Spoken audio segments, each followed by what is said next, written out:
After 5 decades of civil war and more than 250,000 people killed, Colombia makes a push for peace again. Hello, I'm Anand Naidu, and this is The Heat.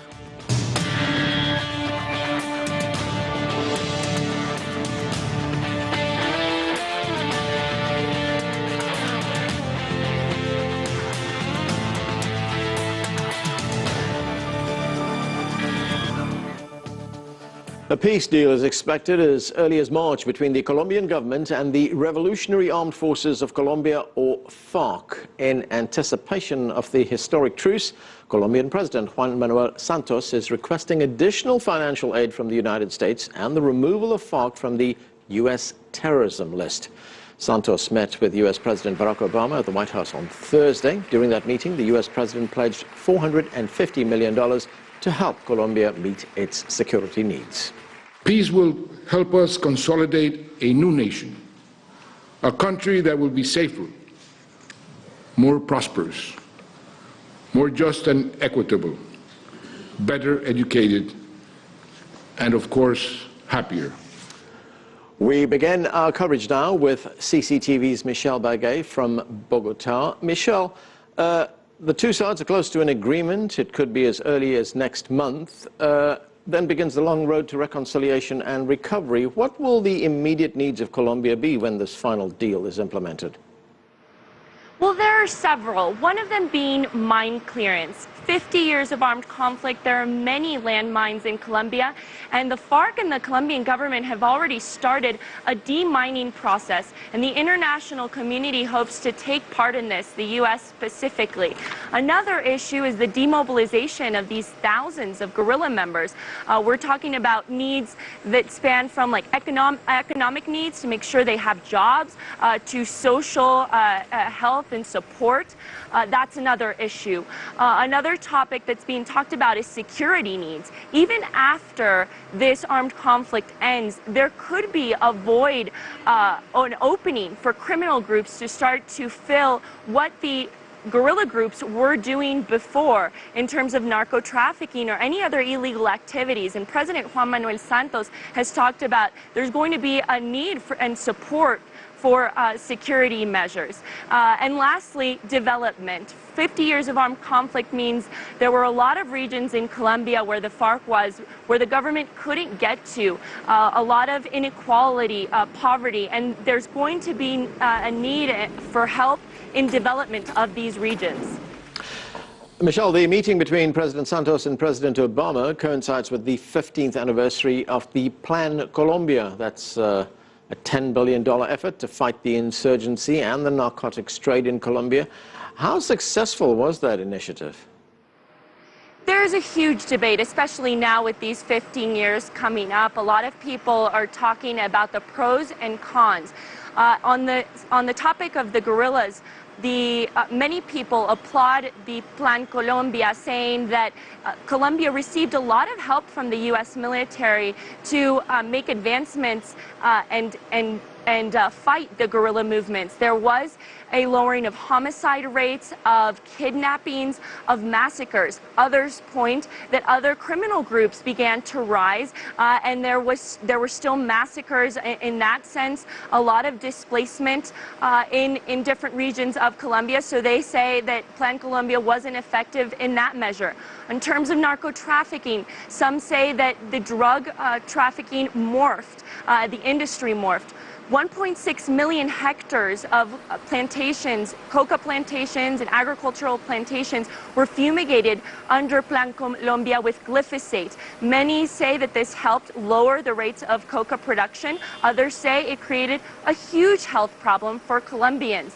It all depends on which side of the spectrum you want to see it. And these peace talks between the Colombian government and FARC, they've been going on for 4 years now in Cuba. What are the outstanding issues in reaching this final deal?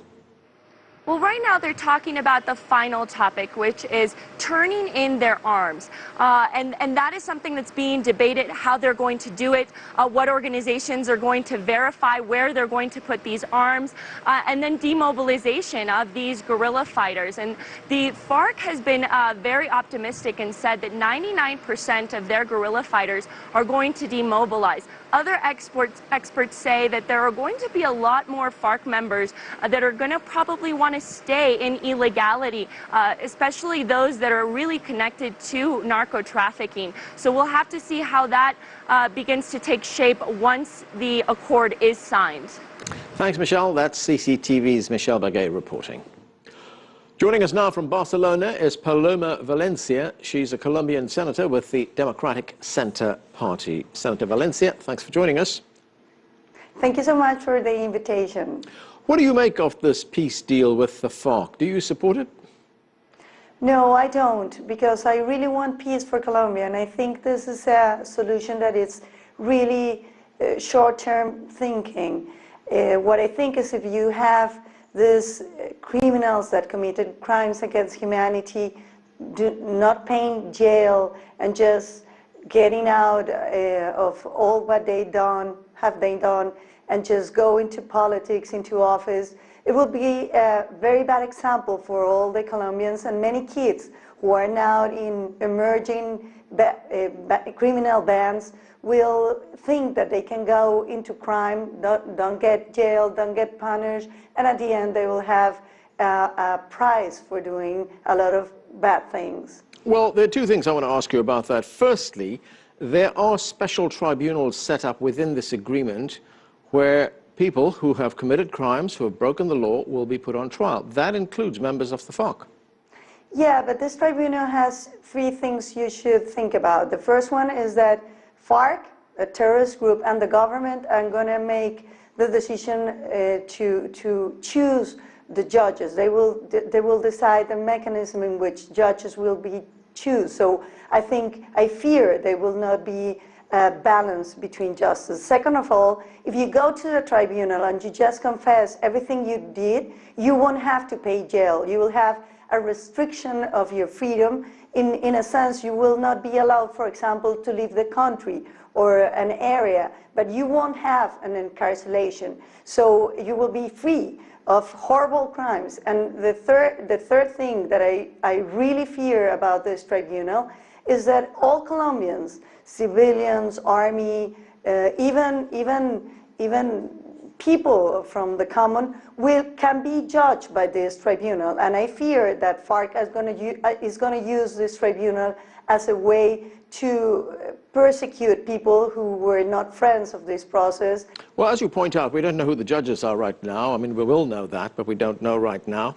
But what about the fact that even if FARC guerrillas go before these tribunals, even if they confess to whatever crimes they have committed, wouldn't that be in the interests of reconciliation in Colombia? I mean, we had a similar situation in South Africa, where people who'd committed crimes in the interests of apartheid admitted to their crimes, confessed to it, and it helped a lot with reconciliation in that country. I don't think the issue here is reconciliation. It's about how can you have a peaceful country. That means a country where the rule of law is the rule.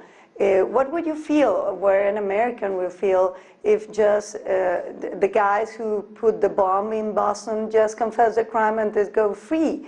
I think justice is the way in which you can build reconciliation, because if justice doesn't appear, justice doesn't work, then people tend to get revenge and feel disappointed about the state, and they lost their faith in the institutions. So what I think is, for Colombia to have peace, we need to build up the institutions. To build them means that people feel secure about the government, about the state, about the justice. They feel that they're in the right place. And when the government and the justice just disappear, what you have is a chaos. Well, there is a peace agreement on the table right now. That is what is being discussed. The FARC has agreed to this peace agreement, it says that 99% of its fighters will demobilize. Question is, if you don't like this agreement, what's the alternative? Well, it's good to have demobilized people, of course, but Colombia did this also in the 80s, and it finished in the 90s, and they gave impunity to a lot of guerrilla groups. And what happens was the 90s, in which Colombia has the most horrible violence in the recent history. So what I think is that Colombia should make an effort to establish the rule of law.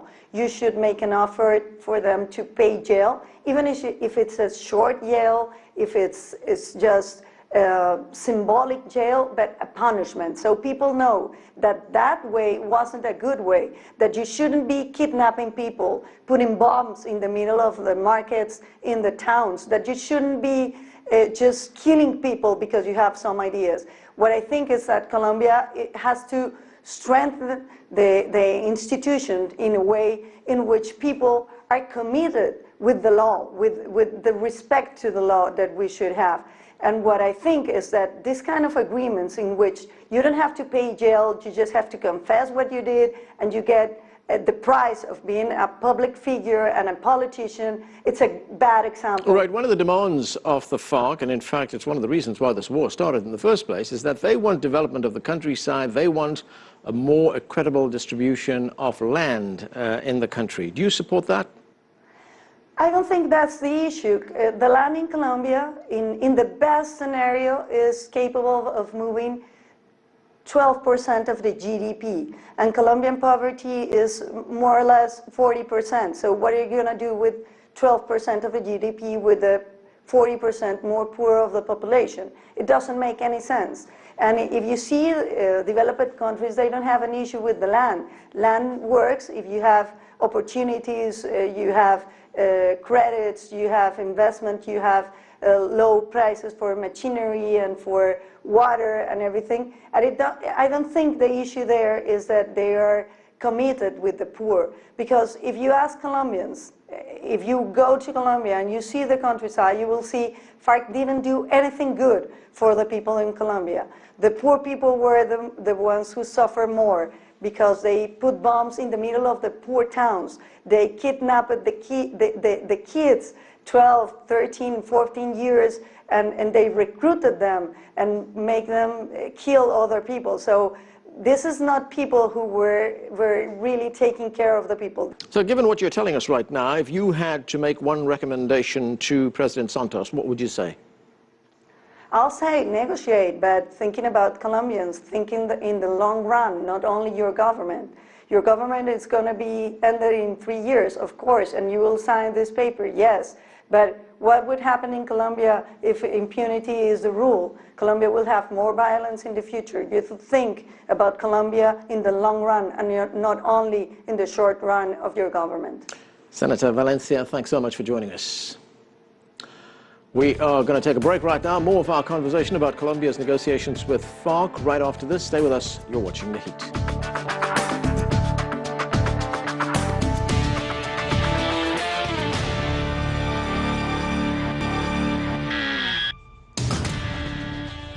Welcome back to The Heat. We're discussing Colombia's efforts to reach a final peace deal with the Revolutionary Armed Forces of Colombia, known as FARC. Joining us now is Dr. Cynthia Arnson. She's the director of the Latin American program at the Woodrow Wilson International Center for Scholars right here in Washington, D.C. Also with us from New York is Aldo Chivico. He's a columnist for El Espectador and the author of The Parastate, an ethnography of Colombia's death squads. Thanks to both of you for joining us. Cindy, let me start with you. So the two sides are close to an agreement. We could have a deal signed by as early as next month. Do you believe this is a major turning point in Colombia? Will this deal work? Those are two very different questions. I think this is an incredibly important turning point in Colombia. It is the official end to a conflict that has gone on for over 50 years, that has caused millions of victims, untold destruction of the environment, and pain and suffering to displaced peoples and to people in particularly rural areas that have borne the brunt of this conflict.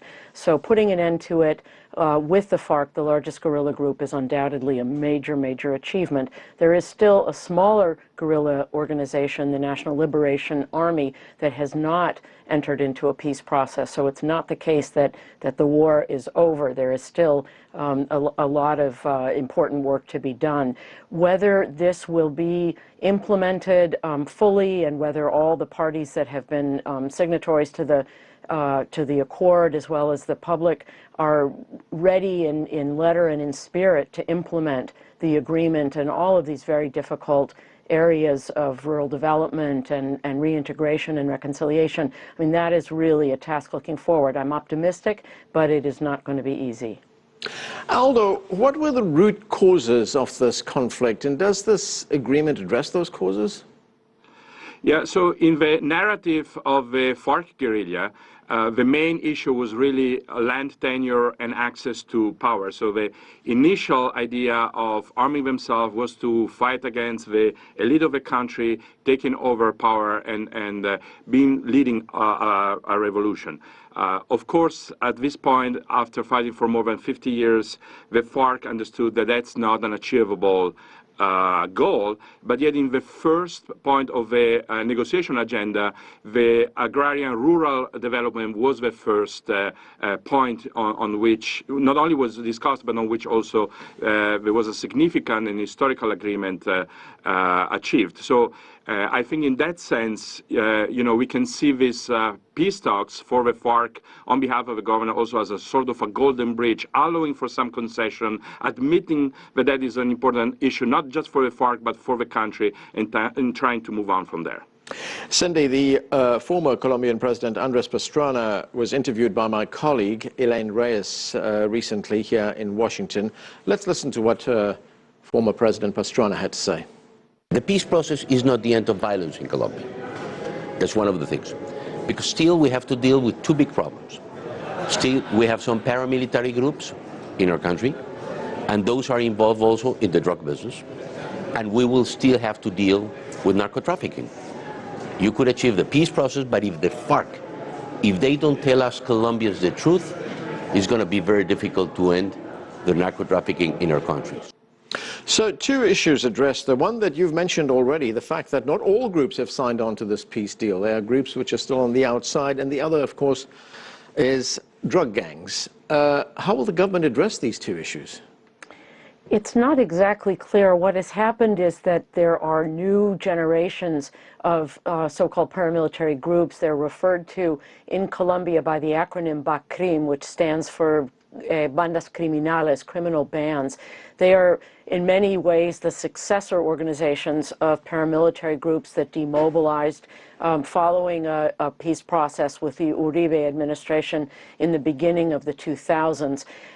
This peace agreement is not going to do away with narco-trafficking, with organized crime in Colombia, which has existed for many decades, which the FARC is fully involved in and which it in many ways managed to take over in certain respects. I think the hope is that there will be a different way of fighting coca cultivation, of giving peasants that have grown coca. Colombia has regained the status of the #1 country where coca is cultivated. There will be the possibility for a very integrated rural strategy that will try to eradicate the coca crop. The other hope, I think, is that when the government is no longer battling this very powerful insurgency, that it will be able to turn its efforts and its focus more to combating organized crime. And one has to really deal with multiple manifestations at the local level, at the regional level, at the national level, and not just adopt a strategy that has been employed in Colombia and in Mexico of simply going after the capos at the head of this chain. It has to really be combated at multiple levels. Right. Aldo, what is your view on this? I mean, how big is the drug business in Colombia, and how much of a threat do these drug gangs or cartels posed to the government? Yeah, first of all, let me tell you that I think that even on this issue, the decision of the FARC, and I think this is actually the fundamental decision they made, the fundamental decision to end the conflict, to lay down the arms, and to enter a peace process is also a decision that will affect the fight against narco-trafficking. In fact, that was a major point in the agenda, and there has been some agreement on how to deal with it. I agree with Pastrana that the peace process in itself will not solve the problem, and yet it is a step forward because you will not have any more the justification, the excuse on behalf of the FARC to enter into deals with the cocaine world and networks and crime in order to support and finance the war and to contrast the force of the military. So it will be significant in that sense, the collaboration of the FARC to at least reduce. What we will see yet is that other cartels, also transnational cartels, like the Mexican cartels, who have already a significant presence and control over Colombia, but it will be a different framework from which we will look at the problem, because it will be more in terms of fighting organized crime, it will be more within the framework of law enforcement and not of a political armed conflict that has been going on for half a century. Cindy, if we look at some of the nuts and bolts of this peace agreement, there is a mechanism within the agreement which calls for FARC leaders, FARC members to confess to what they've done before special tribunals. We just heard from our earlier guest, Senator Paloma Valencia, saying that this is not good enough. These FARC members and FARC leaders have to be punished. I mean, is that a realistic thing? Will it help in any way towards reconciliation and rebuilding the country? The Accord on Transitional Justice was probably, in fact, it was the most difficult agreement within the peace negotiations. It took close to a year and a half to negotiate it because the Colombian government, backed by a very strong demand from Colombian society for accountability, could not just allow the FARC to lay down its weapons, integrate into society, and go scot-free. But the government was also constrained by the fact that the FARC has about 6 or 7, maybe even 8,000 fighters. It was not militarily defeated. This was not a surrender, and the accord would have fallen apart. The negotiations would not have prospered if the offer to the FARC was simply lay down your weapons and go to jail. So this issue of transitional justice is probably the hardest in any peace process. And as you mentioned, there's a special tribunal that has been set up to judge FARC commanders. People who confess fully can be condemned and sentenced to an alternative form of restriction of liberty. That's almost a direct quote from the language of the peace agreement. And for many people in Colombia, that is not strong enough. They want to see FARC members behind bars for the atrocities that they have committed, over a period of decades: attacks on civilians, kidnapping, forced displacement, the recruitment of minors. I mean, the list is very long. But it's notable that the kinds of provisions that cover the FARC will also cover members of the armed forces. So I think within the human rights community and society in general, there's a sense that the provisions of the peace accord on transitional justice are not tough enough. But I am a pragmatist on these questions. I agree with what President Santos said during his time in Washington this week, that having the mere existence of an armed conflict is itself a form of violation of human rights. And so ending that and ending the terrible burden that it has placed on Colombian civilians, particularly in rural areas, is a step forward in human rights protection. And Aldo, what about the role the United States should be playing in rebuilding Colombia? It has, of course, been closely involved in this war against FARC. I want you to take a listen to one of the FARC leaders, Pastor Alape, and what he had to say. Let's watch. Decimos que un país A country, the United States, that was engaged in the conflict in Colombia should also be engaged in building a new era, with resources for peace, for reconciliation, and for the prosperity of all those who suffered, with an emphasis on the victims. So, Aldo, we had President Santos meet with President Obama. He wants FARC taken off the terrorism list. He wants the United States to help with the major challenges that Colombia faces right now. What should the United States be doing right now? I actually think that the role of the United States will be very important in the post-conflict area, and probably if up to now the emphasis through Plan Colombia was really majorly on security and creating the condition for highly efficient and military and having the hard way to fight the FARC, I think now the emphasis should be actually on helping guaranteeing and creating the condition for a better social equality, for development, for guaranteeing the human rights, especially of those activists who are out there in the rural areas and who are constantly still targeted by different kinds of group and interest. So I think the emphasis on economic development, social development, and justice should be now the new emphasis of the United States. The United States has a huge stake in Colombia, has been part in that sense of the conflict. It was not a neutral actor. It should play a definite role in assuring the rule of law and helping the country move towards peace and reconciliation. Cindy, you had a chance to host President Santos at the Wilson Center. What were your impressions of him? Do you believe that his government can change the hearts and minds of people?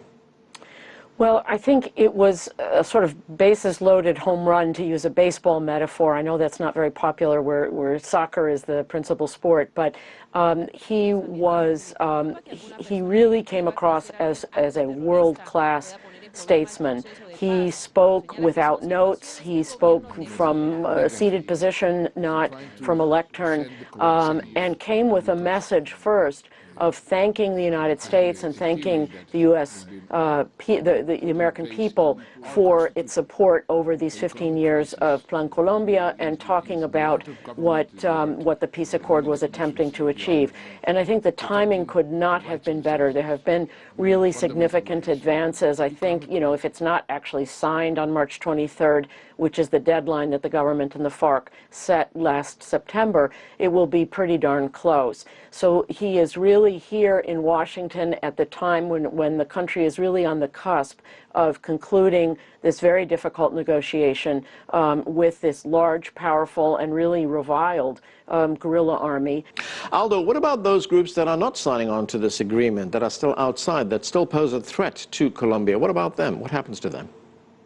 Yeah, so, well, the ELN has been engaged now for some times in pre-talks, and we are hoping that in the next weeks we can have the good news that they are joining a formal peace process and an open and a public peace process like the FARC did in Cuba, in Havana. I think this is absolutely a very important step, and it's also here a very important issue is the issue of timing, because I personally see it a little bit problematic if the FARC is able to sign an agreement with the government without actually having advanced on the negotiation with the ELN, because a signed agreement with the FARC would mean then that the government has to use the same kind of criteria in terms of, for example, transnational transitional justice, and the FARC and the ELN would have just to accept it, and I can see the ELN being reluctant to do that. So